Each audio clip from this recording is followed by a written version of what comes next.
We had a golf cart stole at work, and they told me that at that time that they had caught the kids that did it. And I go, good, because, we want to press charges. I was angry at these kids because, they were just screwing around. But yet we really used this tool. They called me and said, hey, would you like to come with us tonight? We're going to confront the kids that were caught, the 3 boys that were caught, taking the golf cart. And I go, well, what do you mean, go see them? Like, is it a court date or something? They go, oh no, we're not going to court. I go, what? Yeah, I want to go. I want to tell these kids what I'm thinking. And so I went in and sat down and was part of the group, part of the circle with our security department. And right from the get-go, I was floored. And they apologized right off the bat and told why they did it. And we were able, from doing that, we were able to get some really important information, like our cameras weren't pointed in the right directions, and our gates, when the gates open, it should start filming. And so we were able to actually gather information that was really good for us as a company. So that was one benefit. But the biggest benefit for me was that these kids got the chance to become responsible for their actions. And I was afraid they were just going to get their hands slapped and go on. And it was quite a different thing.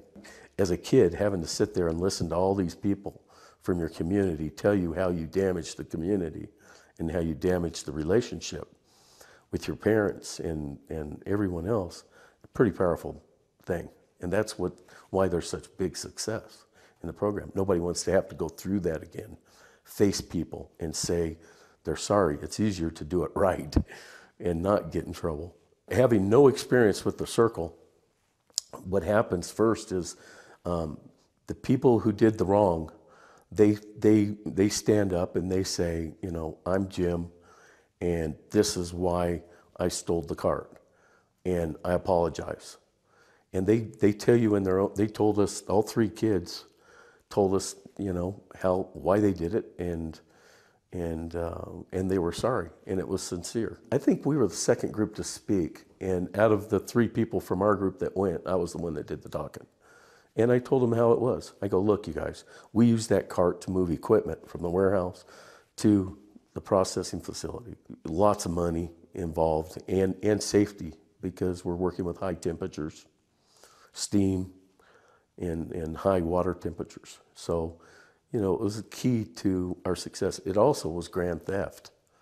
That cart was worth over $10,000. They said they were sorry. They said they never even thought about those kinds of things and how it would affect whoever was using that cart. It never even entered their mind. I remember the community member saying that, when I moved to Longmont, the first thing I did was looked at the crime statistics. Well, these types of activities fall into crime statistics, and it comes back to their personal family, because one of the 3 families was trying to sell their house. So they had people looking at it. Well, those people that are coming to Longmont, they're going to look at the crime statistics. So it all ties back into, your peer group and your community as a whole. At the end of the process, when the agreement's made, what happens is everybody that sits in the circle is able to come up with ideas of what they think can make this better. How do you make the wrong right? And everybody was able to come to an agreement. It was a very fulfilling exercise for me. And these kids had ownership of what they were going to do to make it right. It just so happened that about that time, the Susan B. Komen was happening down in Denver, and the company I worked for had a booth, and we had, a truckload of stuff we were going to give away down there. So I was able to take these 3 young boys with me to do volunteer work there that day. It was a good experience to have them in the car with me and to see that these were really 3 young boys that were no different than me, but how, going through this process was really going to help them in the future when it comes time to do something dumb like that again. Now, had they not lived up to their agreement, the full letter of the law would have went to them. So that's the little bit of pressure that's behind it. And it wasn't a cakewalk. It took it took like 3 months for them to get through all these activities, you know, and it was successful. I followed up on it.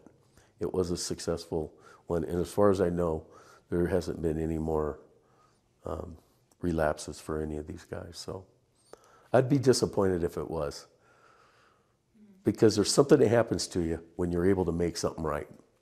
You really grow up, and it's a great experience to be involved in. And after that, I volunteered. I think it's a great program.